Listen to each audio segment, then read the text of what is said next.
just in time for the fan favorite segment, the Fan Zone, where we're giving a focus on international football with priority on pulsating clash of the evening, pitting, of course, Chelsea Football Club against Arsenal. Match day 2 of English Premier League football, and we're going to delve straight into the headlines as far as international football is concerned. And by the way, Zach Soguda, robust sports journalist, joining us. It's been a minute. Where have you been, man? I've been around. Football always. Football always. Yeah. Ronald Okoth is still here with us, fashionista. What can you tell us? No, just a job, a bit of lunch, and I'm back. At the 5-star, I know. Yeah. We won't mention their name here for fear of victimization. And Robert Osoro, you're also still with us, and I thought you're going somewhere for live reporting on basketball. What happened? A producer will answer that. A producer will handle that. Change of plans. And by the way, Joe Saina, one of our residential analysts, is saying that the mother is celebrating the birthday. You see, the dreaded Saina. It's his birthday today. It's the mother's birthday, which is happening in Narok, and he is inviting you guys. I don't know whether you can make it there. Yeah, Narok is 200 bob, with an Uber is 1,000 bob. We can still make it.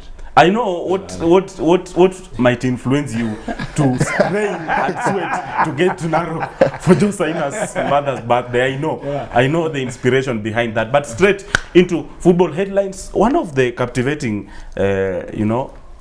headlines of the week as far as football is concerned has been, taking of La Liga competition to United States of America. It is something that has received hate and love in equal measure. Do you think it's in the best interest of football? Yeah, for me, I think football right now is diversing. Yes. And the notion that a league match or a league should only be played in one country is something that with time I think other leagues will embrace it. I think by La Liga putting their games, I think around Canada, and all the games again being broadcasted on Facebook Live, I think it gives every other person a chance to watch the Liga. It's another good avenue of advertising their league, and I think with time we'll see other leagues embrace the same thing. Marketing seems to be playing a huge aspect as far as all this. And do you think La Liga now getting into United States of America, football as far as US is concerned has not been, at that higher level? Do you think in case that gets to executed, it will, improve even the quality of the game in US? Well, I think it's not even about a matter of improving the game in US, but I think it's all about marketing. La Liga are out to make money and out of the deal, and I saw some fans reacting to it and saying they spend a lot of cash going to the stadiums year in, year out, so there's no need of the clubs taking their games overseas, because there's fans, there's the home fans, the La Liga fans back in Spain. They use a lot of money to attend the games, so most of them are against the idea of taking the games into overseas. But I think it's basically about just marketing and maybe improving the La Liga quality and maybe gaining more fans, because we've also seen La Liga having a deal with the Nigerian Professional League, whereby every year they select the best team to go and play teams in La Liga, maybe some of the best teams or some of the best clubs in La Liga, maybe even in the Division 2. So I think it's basically just about marketing, and I don't see something maybe big materializing it from it. Is it in the best interest of football if other leagues like English Premier League, Serie A, French League One can embrace it and also, spread their wings a little bit further too? Before even go back, you already predicting what you're gonna say.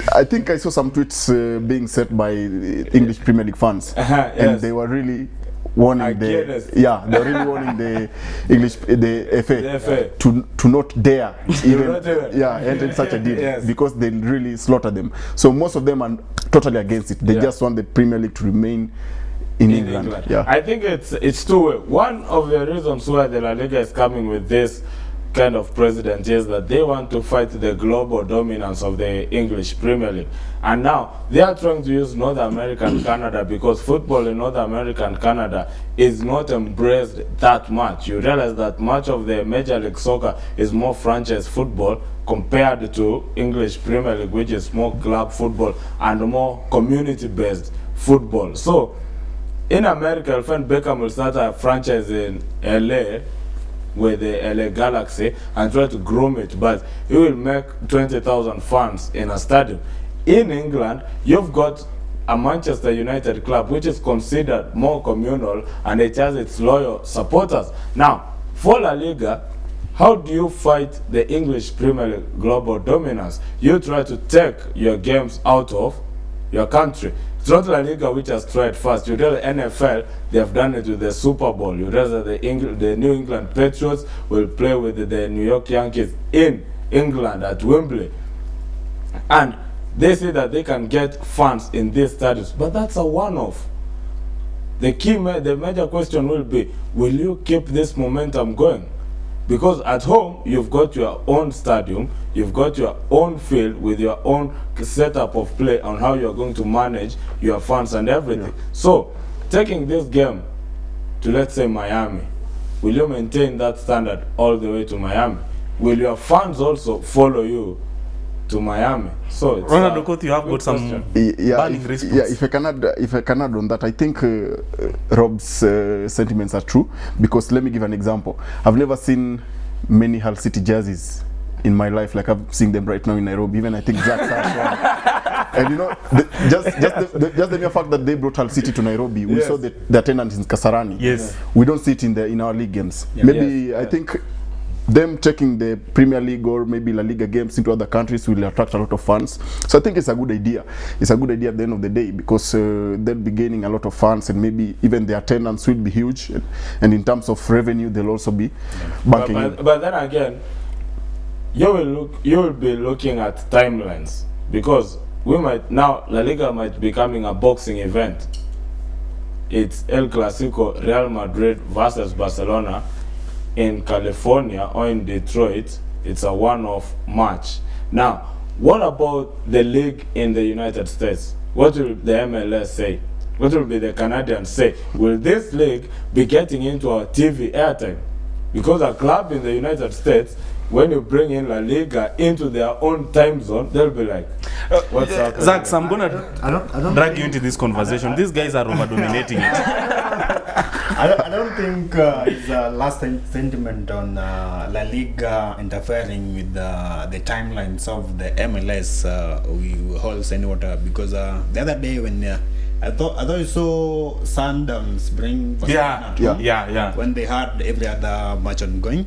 It's something that can be planned, something that can be done properly organized. Yes, and because by Barcelona or Madrid going to America, it brings not only revenue to the teams that are there. I think it says a lot about MLS too, because they can welcome people, get revenues of their own. It promotes the American culture in a way. So it will be a win-win situation. Yeah.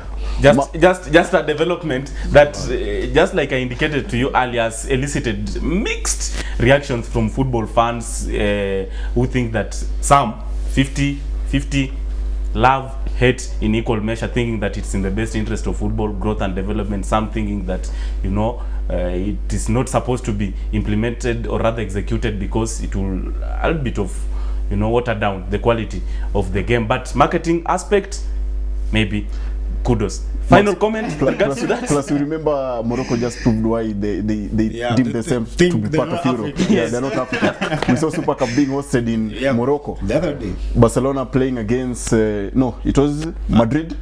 Sevilla and Barcelona. Sevilla and Barcelona playing in Morocco. So it's something that has never been done, and I think it's a good idea. Another headline has been, you know, players announcing that they have resigned from international football. Victor Moses, at 27, Nigerian, the Super Eagles striker, announcing that he's quit international football. And also Gerard Piqué, the Spanish international, the veteran defender, also announced that there rumor mill has it that, you know, Romelu Lukaku at 24 might also, you know, quit international football, starting with Moses. Can we attribute his resignation from international football to frustrations and, you know, challenges at the federation level of Nigeria? That's one of the, I think it's the main reason why Moses is deciding to hang his boots this early. At 27, I don't think any player would wish to hang his boots for the national team. For the PK scenario, I think it's the same thing because he's been one vocal guy about the Catalan and the Spain thing. So every time when he plays for Spain, there are Spanish fans who feel PK is not part of them. So it's some sort of pressure on him. So he's decided to leave it to them and concentrate on his club football. And when you look at now, you say like Lukaku, I think he notified something like after the Euros, the coming Euros, he might retire. For him, I don't know what's up with him, but retiring at an age less than 30, I don't think it's just a decision that comes. I think comes from the forces that are around these players. Ronald Okoth, at the young age, you not actively involved in football. You played football before. What might contribute to player, announcing that he wouldn't participate and represent his country, don the national color and play a national assignment role for his country? As myself or Moses? Generally. As a player. Okay. Generally as a player.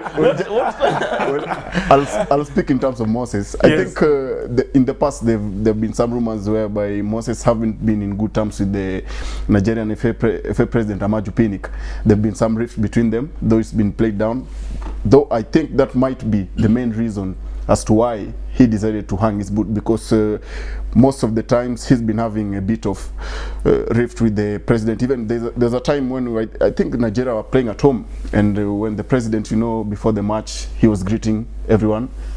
Moses and him, they didn't greet each other, and I think that was a very good sign that these two guys, they don't see eye to eye, and this is the FA president. So I think maybe that might be one of the reasons why he's quit. And also I think at 27, I think it's still too early for him to quit. Though there've also been talks that he's seen his position at Chelsea maybe is at stake, under threat, and he will want to give priority to club football. And also they have a new manager, and so you want to give more priority to club football. And if I may add to what you have said, is one thing is the relationship with the FA president, but also Victor Moses represented England at the under-21 level, and I think he has come to realize that there's nothing else he can offer to Nigerian football.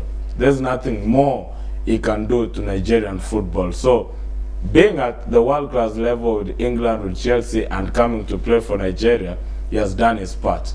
And there's nothing else he can add on to Nigeria.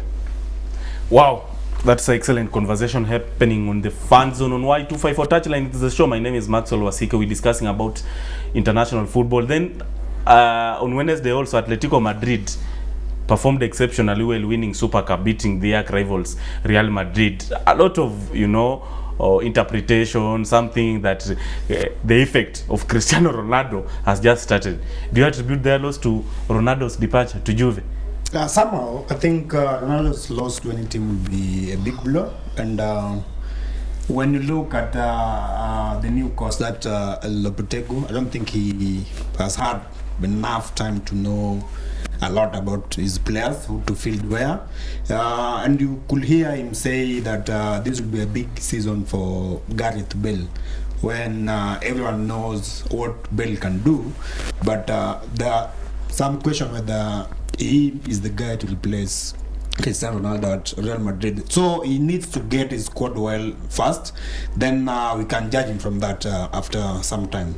Ronald, do you agree with Zach that it's too early to judge Real Madrid, saying that Ronaldo effect has just started after their loss against Atletico? Yeah, I definitely agree with Zach. It's still too early to judge the coach and the team, because this is just the first game that they are playing, and also though it might have affected them in one way or the other, but looking at what the Madrid president said some time back, they want to build the team around Isco, and also I think Ronaldo leaving might have been a good time for the likes of Isco and Bale to rise up to the occasion. So the challenge is upon themselves, somebody like Isco, somebody like Bale. So it's up to them to take up the mantle and fill in the boots and the space that Ronaldo has left. So I think it's still too early. Plus the coach, okay, well, he's still new, but he has a good team, and I think we should judge him with maybe after some few games. I think it is a tricky one for most of Madrid players like Sergio Ramos, Luka Modric, getting onto the field, and for the first time in 9 years, the Cristiano Ronaldo effect is not in that field. And then on the other side of the pitch, you've got Diego Simeone, who knows that, understands that your key player is not on this part of the game. And most of your game was centered around him. Now he's gone. Lopetegui has to suffer that consequence. The other players in the team have to suffer that consequence. So how do you rise up from that consequence? Now, the Super Cup might be one game, one off. But as Michael Corleone said when he was living up the mafia to go league, he said, the West Coast is up for the pickings.